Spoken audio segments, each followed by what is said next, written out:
Yeah. What up, mother flowers? It's me. It's Steve back at it one more time with a new video. This will be my NXT review recap for February 14th, 2018. Happy Valentine's Day, everybody. I'm sorry, happy Rusev Day, if you will. If you're one of these people out there that actually celebrated Valentine's Day today with your significant other, hope you had a fun time. Whether it be buying chocolates, buying, flowers or teddy bears, or taking your significant other out to dinner at an Olive Garden or Red Lobster, or if you actually made your significant other dinner, I hope you had a fun time spending your money. But that's just besides the point, okay? Overall, thank you for watching this video, tuning in back into the channel. If you're new here, hit the subscribe button down below, give this video a big old thumbs up, and share this video throughout your entire social media platform, wherever you share videos.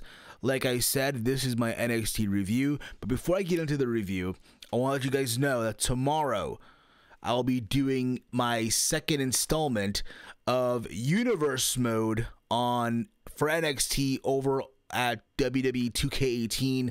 I'll be streaming live sometime tomorrow morning or tomorrow afternoon. So if you want to join me in the live chat, interact, and see how I do a show, how I book a virtual show with shitty commentary, hope you all tune in. Tomorrow around the afternoon time or the morning time, my second installment of Universe Mode for NXT over at WWE 2K18. So overall, I thought NXT tonight, being that we had two championship matches, okay? We had Pete Dunne versus Roderick Strong for the UK Championship. We had the rematch from TakeOver Philadelphia between Shayna Baszler and Ember Moon for the Women's Championship. Overall, I thought tonight's show was a solid show. I'm not saying it was bad or anything. I just thought it was solid. But nonetheless, guys, let me know your thoughts down below in the comment threads of this video with your thoughts on today's show. If you enjoyed it or not, over on Twitter at HeelSteven, or like I said earlier, where I tweet throughout Raw, SmackDown Live, NXT, apparently not also 205 Live, but above all else, with each and every single one of you mother flowers. So the show kicked off with the UK Championship match, Pete Dunne versus Roderick Strong. And listen, yes, it was a good match. Back and forth, these two guys beating the hell out of each other, right? But there's that small details that I kind of scratched my head to that they did not capitalize on, okay? Number one, there was no mention of Roddy taking part in the 205 Live Cruiserweight Championship tournament. And for some people, it may not be a big deal. But to me, you want your challenger to go in there with momentum, with, hype, if you will. In what way to, hey, reference the fact that, hey, he beat Hideo Itami a couple weeks ago to advance in this tournament, the opportunity to go to WrestleMania, and there was no reference at all. And again, listen, there were episodes of NXT where I've listened, I've watched, where they splice in audio. So you can't sit there and tell me they couldn't do that for this. Another thing, and again, you're going to probably think that I'm being very extra with this, and that's fine and dandy, okay? But for me, whoever was the ring announcer, I think it was Dasha Fuentes, I could be wrong on this, but man, did she sound so cringe when she did the ring announcing for this match.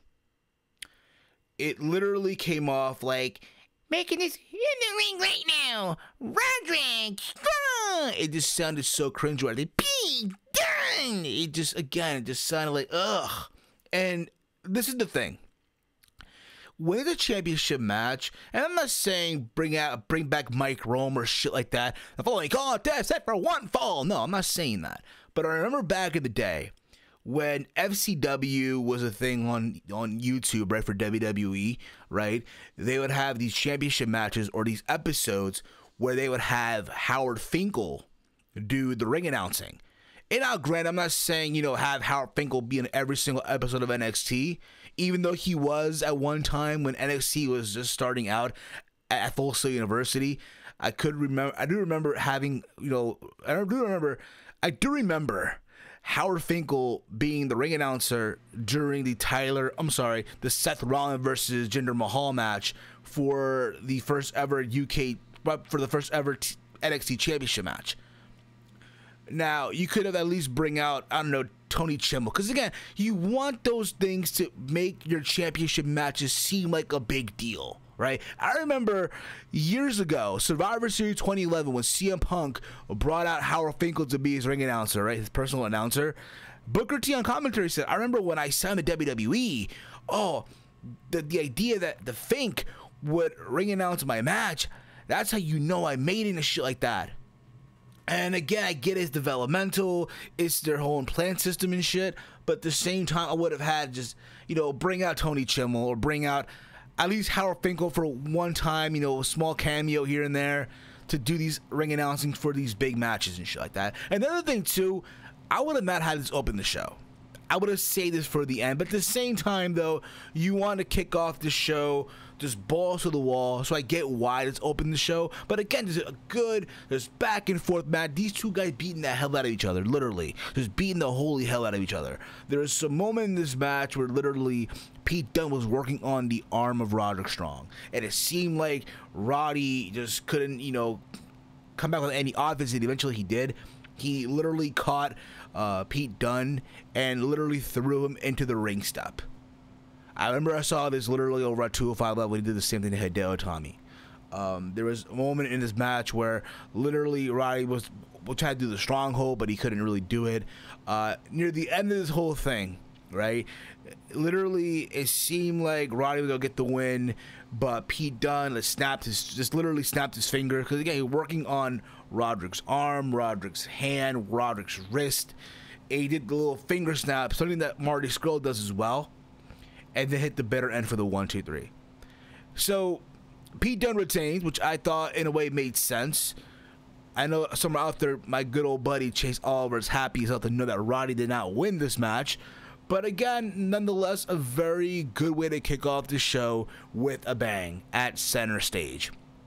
We then get a little video package talking about what happened last week with Johnny Gargano and Andrade Cien, talking about how next week, it's going to be Gargano versus Almas 4 for the NXT Championship, where if Johnny Gargano loses, he will no longer be part of NXT. So that should be something cool to watch next week. Now, again, there have been the spoilers put out there, what's happening, but I want to see next week how all this shit plays out, okay?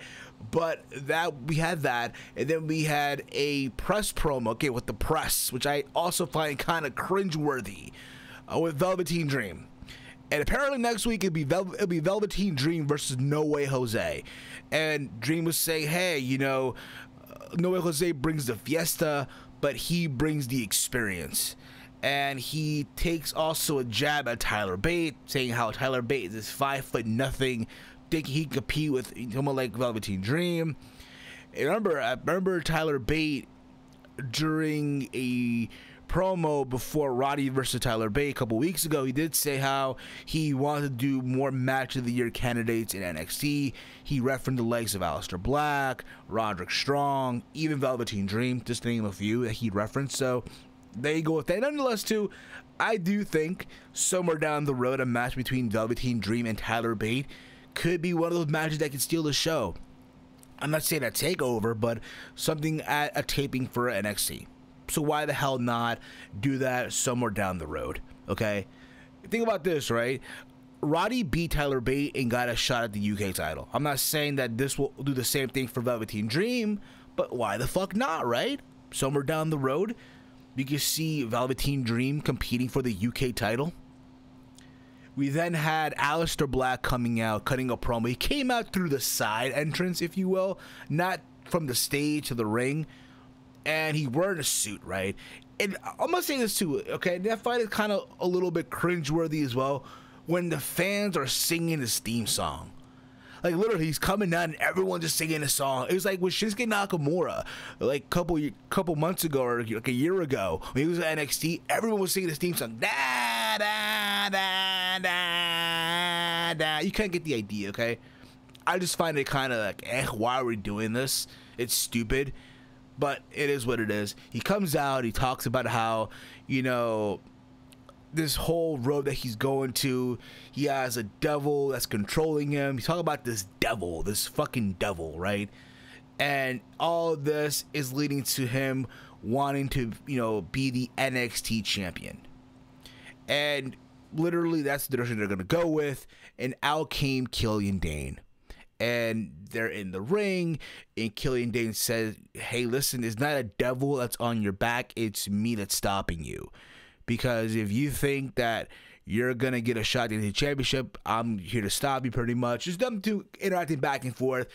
And not for nothing, I thought it was pretty cool. It felt like quiet. It got quiet for a moment, too. It got really quiet when these two guys got in the ring. And then as Killian Dane is leaving, literally, Aleister Black saying, hey, listen, Killian Dane, just like everyone else, you're going to also fade to black. So I'm assuming somewhere down the road, in the next couple of weeks, we'll see a Aleister Black versus Killian Dane match, which should not be a bad match at all. These two men were at one time, a couple weeks ago, part of that fatal four-way to crown the #1 contender for the NXT Championship for TakeOver Philadelphia that was won by Johnny Gargano. So why the hell not?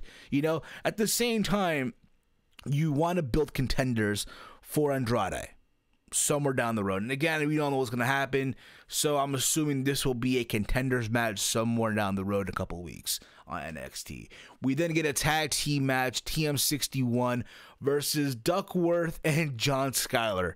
You mean to tell me you couldn't come up with a better name for these guys? But the match, for what it was just a squash match to display, to show off Nick Miller and Shane Thorne, which, by the way, TM61 got the win.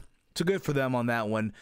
We then get the main event, Ember Moon versus Shayna Baszler for the NXT Women's Championship. This match was okay.